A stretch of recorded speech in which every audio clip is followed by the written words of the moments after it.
Hello students, welcome back again in this online teaching video. आज हम कक्षा 7 की संस्कृत पाठ्यपुस्तक रुचिरा भाग 2 के चतुर्थ पाठ हास्यवाल कवि सम्मेलन का अध्ययन करेंगे। बच्चों, इस पाठ को पढ़ने से पहले आपको इसके जो शब्दार्थ हैं उनका अच्छी तरह से अध्ययन करना है। अपनी नोटबुक में भी उनको लिखना है, हिंदी अर्थ सहित। जो यहाँ दे रखे हैं आप देख सकते हैं, ये शब्दार्थ हैं इस पाठ के, और इसके जो भी संस्कृत शब्द हैं यानी कठिन शब्द हैं उनके हिंदी अर्थ आपको सीखने होंगे, तभी आप इस पाठ का हिंदी अनुवाद अच्छे से सीख पाएंगे। तो चलिए, उम्मीद है आप ये पहले करेंगे शब्दार्थ को। और चलिए हम इस पाठ का अनुवाद अब सीखते हैं। हास्य बाल कवि सम्मेलनम, इसका अर्थ है एक कवि सम्मेलन है जिसमें जो कवि हैं वो बालक ही हैं, और ये कवि सम्मेलन सिर्फ हास्य के ऊपर है, यानी हंसने के लिए ही किया गया है। तो इस कवि सम्मेलन के लिए आप देख सकते हैं जो चित्र यहाँ पर इस पाठ में दिया गया है, बिल्कुल इसी तरह का इसमें वृत्तांत आया है। तो हम देखते हैं कि क्या कुछ यहाँ लिखा हुआ है। यहाँ देखिए, विविध वेशभूषाधारिणः चत्वारः बालकवयः मंचस्य उपरि उपविष्टाः सन्ति। इसका मतलब है अनेक प्रकार की वेशभूषा को धारण करने वाले 4 बालक की उम्र वाले मंच के ऊपर बैठे हुए हैं, यानी कि बालकों के जैसी उम्र वाले 4 बच्चे जो हैं वो अनेक प्रकार की वेशभूषाओं को धारण करके, यानी कि कपड़े पहन के, अलग अलग तरह के कपड़े पहन के मंच के ऊपर बैठे हुए हैं। उपविष्टाः सन्ति, बैठे हुए हैं। अधः और नीचे, अधः का मतलब होता है नीचे। श्रोतारः, श्रोतागण मतलब सुनने वाले। हास्य कविता श्रवणाय, हास्य कविताओं को सुनने के लिए। उत्सुकाः सन्ति, उत्सुक हैं। कोलाहलम च कुर्वन्ति, और शोर कर रहे हैं।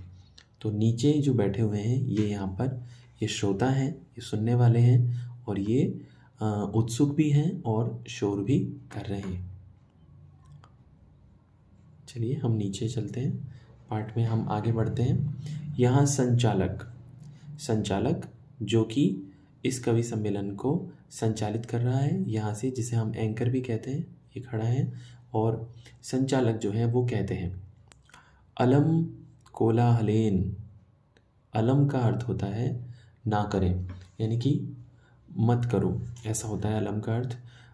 वैसे 2 अर्थ है इसका। तृतीय विभक्ति के साथ तो इसका अर्थ होता है मत करो, और चतुर्थी विभक्ति के साथ इसका अर्थ पर्याप्त के रूप में आता है।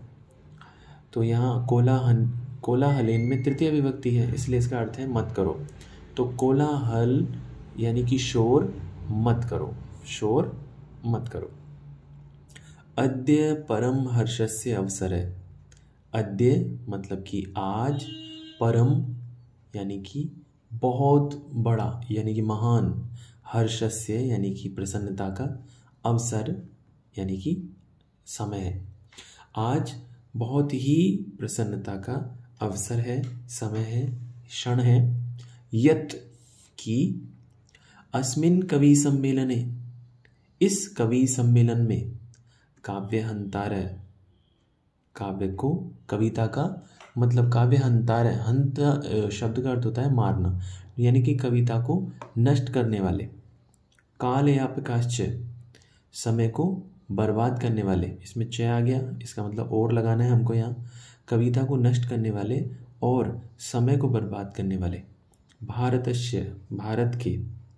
हास्य कवि धुरंधर, कवि धुरंधर मतलब कवियों में श्रेष्ठ, बहुत बड़े। हास्य कवियों में श्रेष्ठ।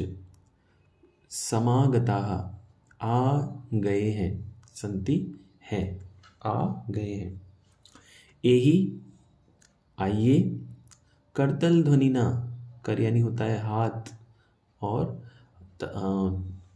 हाथ की जो हथेली है उसकी ध्वनि से, यानी कि तालियों से, वयम हम सब, एतेषाम स्वागतम कुर्मः इनका स्वागत करते हैं।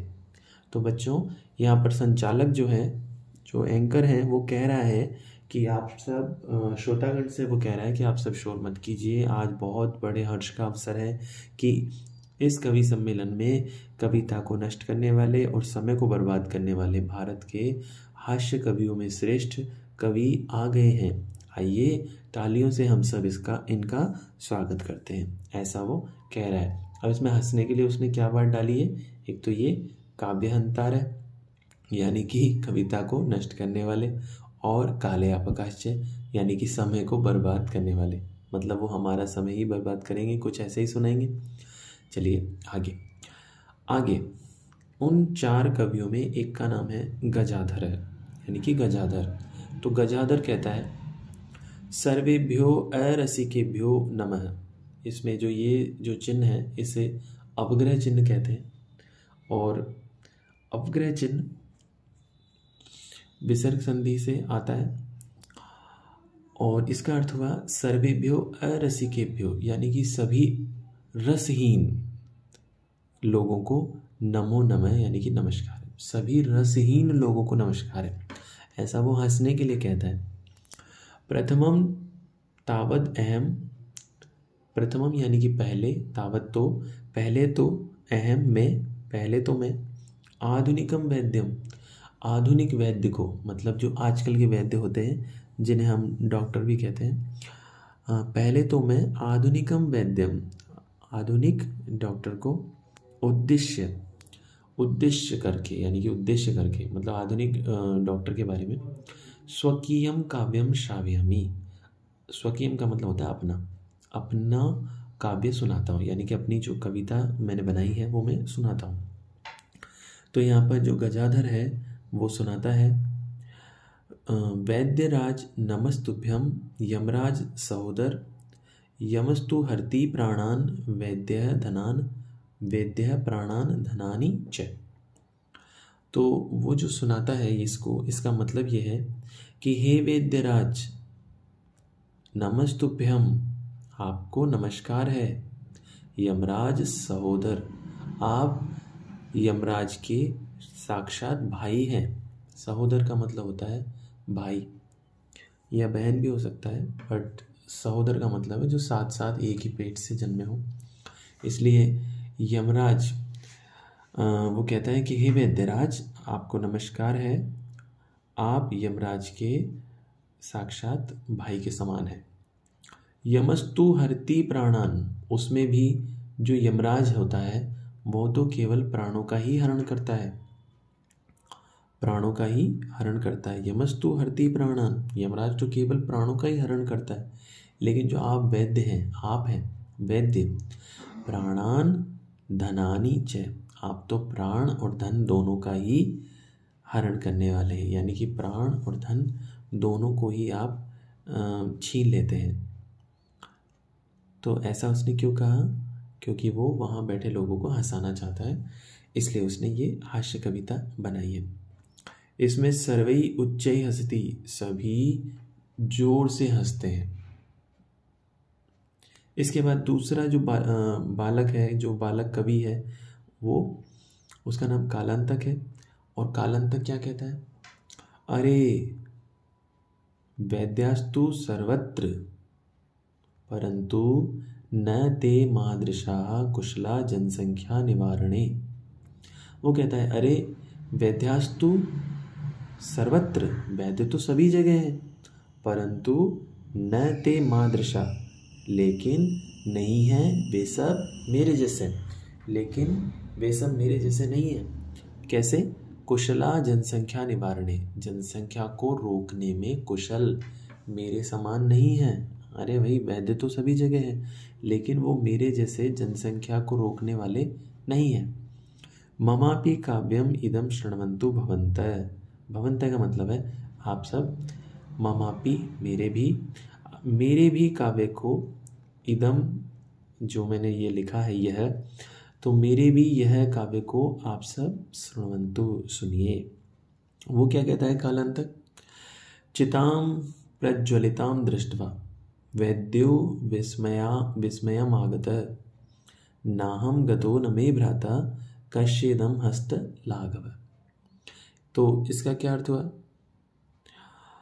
चिताम प्रज्वलिताम दृष्ट्वा, प्रज्वलिताम जलती हुई, चिताम चिता को, दृष्टवा देखकर, चिता वो होती है ना जिस पर किसी शव को रखकर जलाया जाता है, लकड़ियों का वो ढेर, तो जलती हुई चिता को देखकर वैद्यो विस्मय आगत है, जो वैद्य है वो विस्मय में आ गया है, मतलब आश्चर्यचकित हो गया है। जलती हुई चिता को देखकर जो वैद्य है वह आश्चर्यचकित हो गया।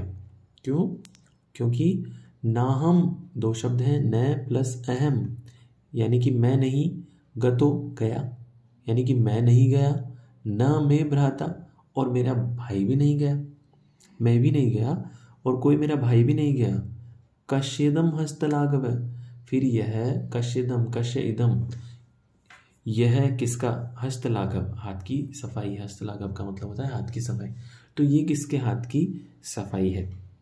इसका मतलब जो हंसने के लिए जो कहा है, तो इसमें जो क्या हंसी की बात निकलती है वो ये है कि वैद्य ये सोच रहा है कि ये जो व्यक्ति है ये कैसे मारा गया, मतलब हाँ, उसका कहने का मतलब ये है कि जो डॉक्टर हैं वही जान लेते हैं। ऐसा जो ये कवि है इसने ऐसा हंसने के लिए बनाया है, इसका कोई गलत मतलब नहीं निकालना है, बस ये हंसने के लिए उसने बनाया।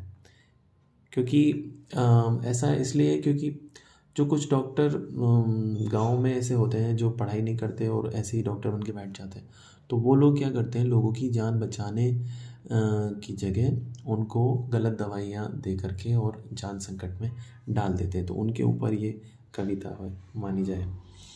सर्वे पुनः हसंती, और जो सभी लोग फिर से हंसते हैं, वो जो नीचे बैठे हैं श्रोता हैं सभी और कवि हैं वो सब। चलिए, इसमें जो 4 बालक थे उनमें से 2 की कविता तो आपने सुन ली, अभी तीसरे हैं तुंदिलय जो वो कहते हैं, वो उठकर आते हैं अपनी सीट से और वो कैसे आते हैं, तुंदस्य ऊपरी हस्तम आवर्तयन, तोंद के ऊपर हाथ फेरते हुए, आवर्तयन फेरते हुए, जो मोटे हैं वो तो अपनी तोंद पर हाथ फेरते हुए आते हैं। तुंदिलो अहम, मैं तुंदिल हूँ, भो अरे ममापि इदम, मेरे भी यह काव्यम, काव्य को श्वेताम सुनिए, मेरे भी यह काव्य को सुनिए, जीवने धारिताम च, और जीवन में धारण कीजिए। क्या कविता सुनाते हैं वो, परान्नम प्राप्य दुर्बुद्धे माँ शरीरे दया कुरु, परान्नम दुर्लभम लोके शरीराणि पुनः पुनः। वो कहते हैं परान्नम प्राप्य, दूसरे अन्न को प्राप्त करके, यानी दूसरे व्यक्ति के अन्न को प्राप्त करके, माँ शरीरे दया कुरु, अपने शरीर पर दया, माँ का मतलब है नहीं करनी है, मत करो, अपने शरीर पर दया मत करो, और दुर्बुद्धि यानी कि हे दुर्बुद्धि, तो वो कहते हैं हे दुर्बुद्धि, पराये अन्न को प्राप्त करके अपने शरीर पर दया मत करो। परान्नम दुर्लभम लोके, इस संसार में पराया अन्न दुर्लभ है, मतलब कि बड़ी मुश्किल से मिलने वाला है। शरीराणि पुनः पुनः, लेकिन जो शरीर है ना वो तो बार बार मिल सकता है, शरीर तो पुनः पुनः बार बार मिल सकता है, लेकिन जो पराया अन्न है ना वो बार बार नहीं मिलेगा। ये तुंदिल का मतलब था। इसका मतलब ये हुआ कि जब भी आपके सामने कभी खाना आए तो आप खाने को इतना खा लें कि चाहे कुछ भी हो जाए, पर शरीर पर अपने दया नहीं करनी है। और वो उसका मतलब ये है कि शरीर तो आपको फिर से मिल जाएगा बार बार पुनर्जन्म से, लेकिन जो पराया अन्न है वो आपको दोबारा नहीं मिलेगा। ऐसा उसने हंसने के लिए कहा है। चलिए, सर्वे पुनः अट्टहासम कुर्वन्ति, अट्टहास का मतलब होता है ठहाका लगाकर जोर से हंसना, तो सभी फिर से जोर से हंसते हैं। अब हमारे अंतिम कवि है चारवाक।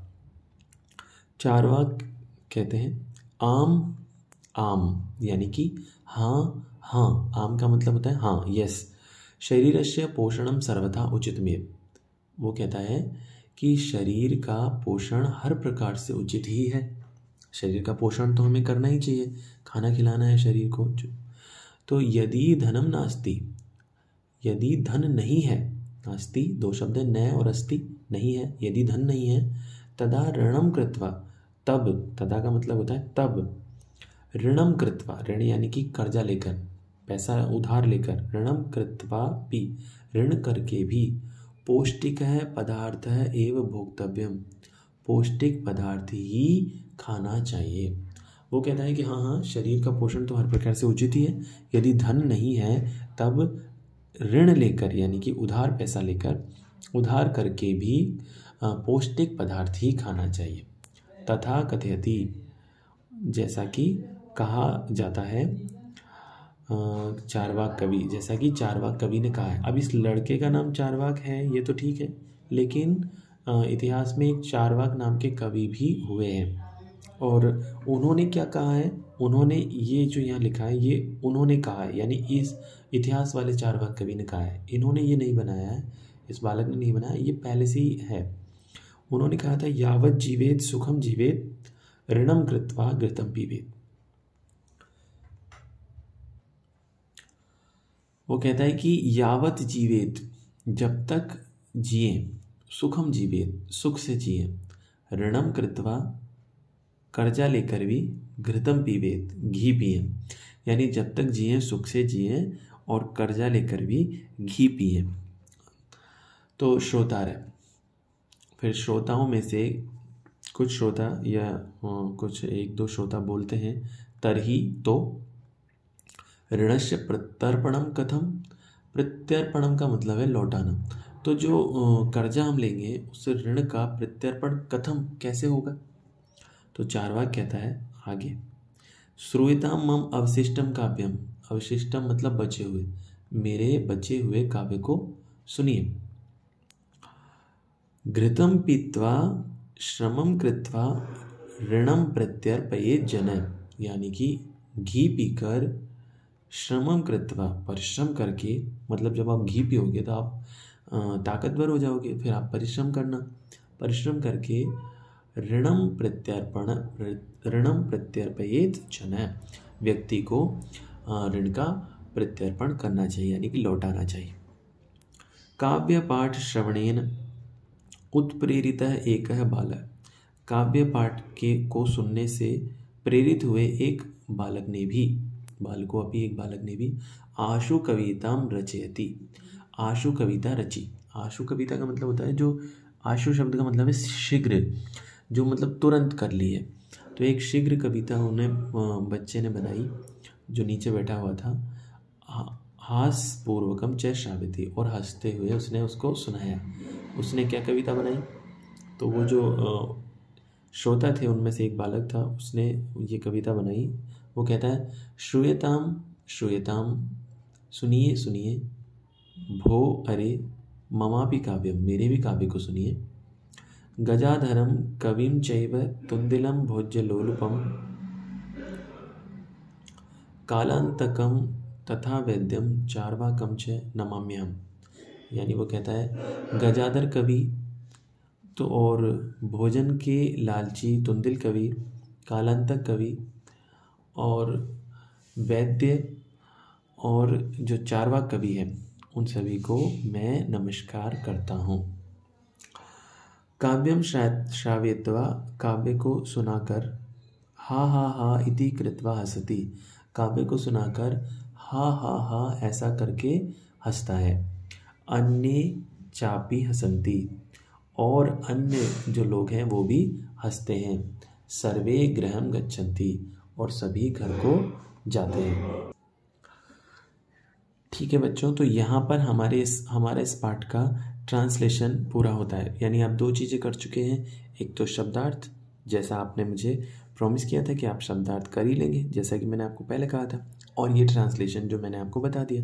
अब आपको क्या करना है, इस ट्रांसलेशन को लिखना है अपनी नोटबुक में, और आपको अभ्यास करना है कि इस पाठ का हिंदी अनुवाद और बाकी जो भी पाठ अब तक आप पढ़ चुके हैं उनका हिंदी अनुवाद आप खुद कर सकें अपनी अपने मतलब किसी चीज़ की हेल्प के बिना खुद ही आप इसका हिंदी अनुवाद कर सकें। तभी आप जब आप इस पार्ट को ठीक से सीख लेंगे तो इसके बाद जो एक्सरसाइज है वो आप इजीली कर पाएंगे। फिर भी मैं आपकी थोड़ी हेल्प कर देता हूँ इसमें, अगर कोई समस्या है तो। इसका पहला प्रश्न है उच्चारण कीजिए। तो जो भी ये अक्षर लिखे हुए हैं ये सभी बच्चों अव्यय हैं। अव्यय क्या होते हैं ये आपको अभी एक्सरसाइज में मैं नीचे बताने वाला हूँ अव्यय क्या होते हैं। तो ये सभी अव्यय हैं, आप इनको बोलकर देख सकते हैं। क्वेश्चन नंबर 2, मंजूषातः अव्यय पदानि चित्वा वाक्यानि पूरयत। यानी इस मंजूषा में से, ये जो मंजूषा है इसमें से आपको अव्यय पदानि चित्वा, जो अव्यय पद है इन्हीं का नाम अव्यय है। और अव्यय क्या होता है वो हम थोड़ा नीचे देखेंगे। तो इन अव्यय पदों को आपको चुनना है और चुन करके जो वाक्य हैं उनमें भरना है। देखिए अलम आपको यहाँ भरना है, वो कैसे? तो इनका पहले तो आपको मतलब आना चाहिए। अलम मैंने आपको बताया था 2 अर्थ होते हैं, एक तो मत करो और एक होता है पर्याप्त। अंतः शब्द का मतलब है भीतर, और बही शब्द का अर्थ है बाहर। अधः शब्द का मतलब है नीचे और ऊपरी शब्द का मतलब है ऊपर। यहाँ लिखा है वृक्षस्य खगाः वसंती, यानी इसमें ऊपरी आ जाएगा, वृक्ष के ऊपर पक्षी रहते हैं। यहाँ पर ये अलम आएगा, अलम विवादेन, यानी कि विवाद मत करो। वर्षा काले गृहात्, यहाँ बही आ जाएगा, वर्षा काल में घर से बाहर मा गच्छ, मत जाओ। मंचस्य अधः, इसमें अधः आ जाएगा, मंचस्य अधः श्रोतारः उपविष्टाः सन्ति, मंच के नीचे श्रोतागण बैठे हुए हैं। छात्राः विद्यालयस्य अन्तः प्रविशन्ति, छात्र विद्यालय के अंदर प्रवेश करते हैं। अंत शब्द का मतलब तो वो होता है लास्ट, लेकिन यहाँ अंतः शब्द है, इसका मतलब है भीतर। हमारा प्रश्न नंबर 3 मैंने पहले ही इसमें ये सॉल्व करके यहाँ पर हाईलाइट कर दिया है। जो अशुद्ध शब्द है उसको आपको चुनना है। जो गमंती होता है वो गमंती गलत है, क्योंकि गमंती कोई शब्द है नहीं। जब हम इसको लट लकार में चलाते हैं गम को तो वो गच्छ की तरह चलता है, तो गच्छन्ति होता है। और गम सिर्फ लिट लकार भविष्यत काल में चलता है जो गमिष्यति होता है, तो यहाँ गमंती बिल्कुल गलत है। इसी तरह गजेण गलत है, गजेन होना चाहिए। और इन समर्ण इसलिए है क्योंकि इस न से पहले यहाँ पर र आया हुआ है कहीं पर, जैसे रामायण में र आया हुआ है, गृहिण में जो गृह है उसमें र आया हुआ है, सरपेण में जो ये र लगा हुआ है यहाँ र आया हुआ है, लेकिन गजेन में कोई र आया नहीं, इसलिए यहाँ गजेन होना चाहिए था, तो गजेन गलत है। इसके बाद लतया मातया रमया निशिया में मातया गलत है। मात्रा और मातृ शब्द का तृतीय व्यक्ति एक वचन में मात्रा आता है, बाकी सबका सही है, सब तृतीय एक वचन है। लते रमे माते और प्रिय, ये यहाँ भी माते अशुद्ध है, बाकी सब सही है। लिखती गर्जती फलती सेवती, सेवती जो होता है सेव आत्मनेपदी धातु है, जो लट लकार की तरह नहीं चलती, पढ़ती पठनती इसकी तरह नहीं चलती। सेव आत्मनेपद के रूप अलग तरीके चलते हैं, सेवते सेवेते सेवनते उसकी तरह, तो सेवती शब्द यहाँ गलत है। यहाँ पर अगला प्रश्न है मंजूषा समानार्थक पदानि चित्वा लिखा। समान अर्थ वाले पद यानी कि सिमिलर वर्ड लिखने हैं आपको। प्राप्य का अर्थ होता है प्राप्त करके, यहाँ इसके सामने ये आ जाएगा लब्धवा, इसका मतलब भी प्राप्त करके। कुशला यानी कि परफेक्ट, तो यहाँ दक्ष इसका अर्थ भी परफेक्ट है, तो ये आ जाएगा।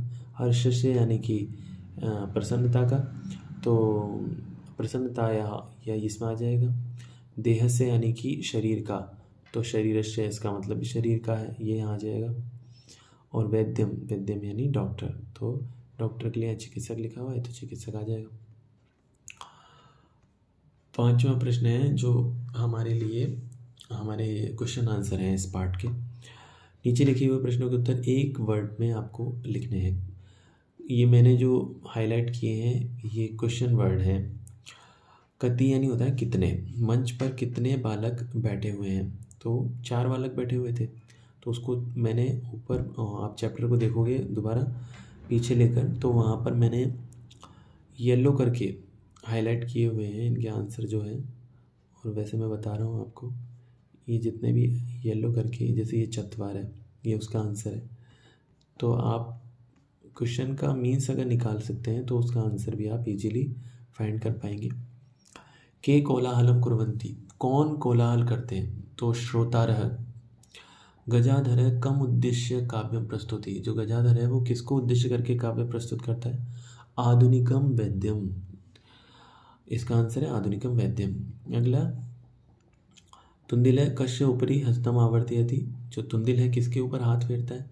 तो तुंदश्य यानी तोंद के ऊपर, तो तुंदश्य आ जाएगा। अगला प्रश्न है, लोके पुनः पुनः कानि भवन्ति, इस संसार में बार बार में क्या होता है? तो शरीराणि इसका उत्तर है। वो सुनाता है कि आपको शरीर तो बार बार मिल जाएगा लेकिन पराया अन्न नहीं। अगला है, किम कृत्वा घृतम पिबेत, क्या करके घी पीना चाहिए? ऋणम कृत्वा घृतम पिबेत, तो उसने बताया कि कर्जा लेकर के घी पीना चाहिए, तो इसमें आप ऋणम आपको आंसर करना है। यहाँ एक स्टोरी आई हुई है छोटी सी, क्वेश्चन नंबर 6 में, मंजूषात पदानी चित्वा कथाया पूरे, इस मंजूषा में से आपको वर्ड चुनना है और इनमें भरना है, और ये जो कथा है यानी स्टोरी है ये इसको पूरा करना है। तो बच्चे, इस स्टोरी में क्या है कि एक बंदर है जो इस राजा का बहुत प्रिय बंदर है, ये राजा इसको अपने पास ही रखता है। तो एक बार क्या होता है, राजा सोया हुआ रहता है और बंदर जो होता है वो पंखा लेकर के उसकी हवा कर रहा होता है, लेकिन एक मक्खी क्या है, बार बार राजा की नाक पर आकर बैठती रहती है। अब वो उसको पंखे से हटाने की कोशिश करता है पर वो नहीं हटती, तो बंदर क्या करता है, वहाँ तलवार लेकर आ जाता है और उस नाक पर बैठी हुई मक्खी पर वो तलवार से प्रहार करता है। जैसे ही वो तलवार मारता है, मक्खी तो उड़ जाती है लेकिन राजा की नाक कट जाती है। तो इस कहानी में हमें ये बताया गया है कि कभी भी हमें मूर्ख लोगों के साथ मित्रता नहीं करनी चाहिए, वो कभी भी आपके साथ गलत कर सकते हैं। तो ये जो वर्ड है इसमें आपको फिलअप करने हैं इस कहानी के अकॉर्डिंग। तो यहाँ पर आएगा प्रिय। बहुत समय पहले राजा का एक प्रिय वानर था, मैंने यहाँ कलर भी मैच किया है कुछ में, तो यहाँ प्रिय आ जाएगा। एकदा नृप सुप्त आसीत, सोया हुआ था, यहाँ सुप्त आ जाएगा। वानर है, इसमें आएगा व्यजनेन यानी कि पंखे से, वानर पंखे से उसकी हवा कर रहा होता है, उसको हवा कर रहा होता है। तदेव, उसी समय ही एका मक्षिका, यहाँ पर आएगा मक्षिका, इसमें लिखा हुआ है यहाँ पर मक्षिका नृपस्य नासिकाया उपाविशत, आकर बैठ गई, राजा की नाक के ऊपर आकर बैठ गई, यहाँ उपाविशत आ जाएगा। यद्यपि वानर है, हालांकि वानर ने, फिर भी वानर ने व्यजनेन ताम निवारे थी, वारम वारम, यहाँ पर वारम वारम शब्द आएगा यानी कि बार बार। यद्यपि वानर ने बार बार पंखे से उसको दूर करने के लिए कोशिश की, फिर भी, तथापि फिर भी वह पुनः पुनः नृपस्य नासिकायामेव, इसमें आएगा नासिकायामेव, नाक पर, उपविशति, इसमें बैठ जाती है, बैठ जाती थी। अंते, अंत में, सह मक्षिकाम हंतुम, वो जो बानर था सह, वह मक्षिका को मारने के लिए खड़गेन, इसमें आएगा खड़गेन यानी कि तलवार से, ये जो वर्ड है खड़गेन, तलवार से प्रहारम अकरोध, प्रहार करता है। मक्षिका तु उड़ीय दूरम गता, ये इसमें दूरम शब्द आएगा, आप देख सकते हैं उसमें लिखा हुआ है। किंतु खड़ग प्रहारेण नृपस्य नासिका छिन्ना अभवत, लेकिन उस तलवार के प्रहार से जो राजा की नाक थी वह अलग हो जाती है, इसमें छिन्ना शब्द आएगा, यहाँ लिखा हुआ है ये, और दूरम यहाँ पे लिखा हुआ है। अतएव उच्यते, इसीलिए कहा जाता है, इसीलिए कहा जाता है, मूर्ख जनै सह, इसमें मित्रता शब्द बच रहा है, अब यहाँ पर है, वो आप यहाँ लिखेंगे मित्रता, इसलिए मूर्ख लोगों के साथ मित्रता नोचिता यानी कि उचित नहीं है, न उचिता। अंतिम प्रश्न है हमारा, विलोम पदानी योजित, यानी कि अपोजिट वर्ड के साथ मैच करना है हमको। अधः यानी होता है अधः यानी क्या होता है, नीचे, और अंतः यानी अंदर, दुर्बुद्धि यानी कि दुर्बुद्धि, बुरे बुद्धि वाले, उच्च यानी कि जोर से, और दुर्लभम यानी कि जो मुश्किल से प्राप्त हो, तो दुर्लभम तो किससे जुड़ेगा? सुलभम से। और अधः ऊपरी से, अंतः बही से, उच्चई नीचे से, और दुर्लभम हमने जोड़ ही दिया। और ये दुर्बुद्धि जो है सुबुद्धि से मैच होगा। अब हमने आपको ऊपर कहा था कि अव्यय के बारे में मैं आपको नीचे बताऊंगा। तो अव्यय के लिए यहाँ पर एक ये समझ लीजिए, जो श्लोक आया है ये अव्यय की परिभाषा ही है। तो अव्यय क्या होता है? यहाँ लिखा है सदृशम त्रिषु लिंगेषु सर्वासु च विभक्तिषु वचनेषु च सर्वेषु यन्न वेति तदव्ययम्। यानी कि वह शब्द अव्यय है जो तीनों लिंगों में, सभी विभक्तियों में और सभी वचनों में एक समान रहता है। तो बच्चों आप देखोगे ये अधः, अंतः, बहि, नीचे, पुनः, इनके कभी भी कोई रूप नहीं चलते, इनका कोई वचन नहीं होता, इनका कोई लिंग नहीं होता है, और वचन इनका रूप नहीं चलता, इसलिए कोई विभक्ति भी नहीं होती। ये हमेशा एक ही रूप में रहते हैं। तो ऐसे वर्ड आपकी बुक में बहुत सारे हैं, मतलब आपके जो चैप्टर हैं उसमें बारी बारी से ये शब्द आते रहते हैं अर्थ के अकॉर्डिंग। तो आपको इन शब्दों को पहचानना आना चाहिए, इनका अर्थ आना चाहिए, जिससे कि आपकी ट्रांसलेशन में बहुत हेल्प होगी। तो अब आपको क्या करना है, इस चैप्टर को आपको ठीक से लिखना है, एक्सरसाइज भी आपको लिखनी है और अपने टीचर को चेक करवाना है। अव्यय की जो ये परिभाषा हमने दी है इसे भी आपको नोटबुक में लास्ट में नोट करना है, और आपके पाठ में आए हुए कुछ और अव्यय आपको अलग करने हैं, मतलब ढूंढने हैं, और अपनी नोटबुक में आप लास्ट में लिख सकते हैं। ठीक है, फिर मिलते हैं नेक्स्ट चैप्टर में। तब तक के लिए गुड बाय।